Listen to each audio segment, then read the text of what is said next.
Bonjour à toutes et à tous, je m'appelle Guy-Loire Thomas, j'ai eu mon bac S avec mention et je suis actuellement en licence 2 de psychologie à l'UPJV d'Amiens et je souhaite, par cette voie, devenir psychologue.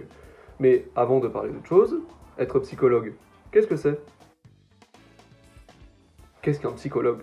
Alors, il y a ici une fiche présentation du métier pour toutes les informations sommaires, donc scolaires, donc je vais juste dire vite qu'il faut un master en psychologie à minima pour devenir psychologue, que c'est un métier où l'on est un professionnel de la santé mentale, où le travail va donc consister principalement en l'accompagnement et le soin des personnes souffrant de troubles mentaux et de maladies mentales. Mais pourquoi ce métier? J'ai personnellement choisi ce métier parce que c'est un métier qui m'intéresse particulièrement, puisque c'est dans l'aide et le soin des autres, qui est le corps de métier dans lequel je veux travailler depuis que je suis petit. J'ai donc choisi de me spécialiser là-dedans parce que c'est un métier que je trouve très intéressant au niveau des cours et au niveau des connaissances, et surtout c'est que je trouve extrêmement utile, puisque les médecins et les psychologues ont tous deux pour but de soigner la personne, mais je trouve que le psychologue peut aider la personne sur le beaucoup plus long terme et je trouve un meilleur impact sur la vie des gens qu'un médecin classique. Et évidemment, avec le métier de psychologue, l'on recherche des capacités et des compétences très précises dédiées à ce métier précisément, qui sont pour le psychologue une grande capacité d'écoute, une capacité d'empathie, de compréhension de l'autre pour pouvoir se mettre à sa place, et ainsi qu'une grande patience et une avenance et une bonne relation avec le patient pour permettre de créer des liens de confiance le plus rapidement possible pour pouvoir les soigner au mieux. Mais évidemment, c'est un métier avec des avantages et des inconvénients. Dans les avantages, je dirais qu'il y a une reconnaissance, non pas au milieu du grand public, parce qu'en France, la psychologie est assez mal représentée, entre guillemets, mais une reconnaissance plus de patient, de l'individu en lui-même. Et c'est une reconnaissance que je trouve plus intéressante qu'une reconnaissance du grand public. Un salaire intéressant, des horaires de travail qui peuvent souvent s'arranger quand on est évidemment libéral, quand on est en hôpital, c'est pas la même chose. De plus, je trouve que c'est un métier intéressant qui se renouvelle sans cesse et qui regorge de nouvelles informations et qui est amené à évoluer avec le temps. Parenthèse, j'ai oublié lors de la vidéo de parler du point le plus important pour moi quand il s'agit du métier de psychologue, c'est le fait d'aider au quotidien les gens.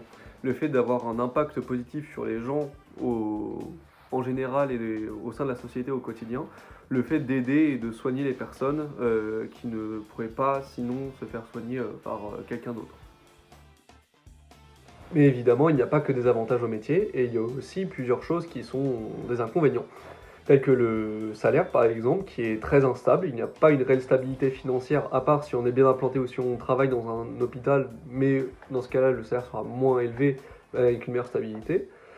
Et pour moi, le plus gros point négatif, mais qui est aussi un point positif dans un sens, c'est qu'on ne fait pas qu'appliquer des parties théoriques, des connaissances théoriques. Mais ça inclut, puisque nous interagissons avec des personnes qui sont singulières et auxquelles on ne peut pas généraliser les cours appris, il y a un grand risque d'erreur. Les erreurs sont coûteuses et peuvent arriver beaucoup plus vite que pour un ingénieur où une erreur n'est juste une mauvaise application de la théorie. Là, la théorie est bien différente de la pratique et peut induire énormément d'erreurs, puisqu'il y a le facteur humain qui entre en cause. Et pour moi, c'est la grande possibilité d'erreur dans le diagnostic et dans l'accompagnement, et pour moi le plus gros point négatif du métier de psychologue.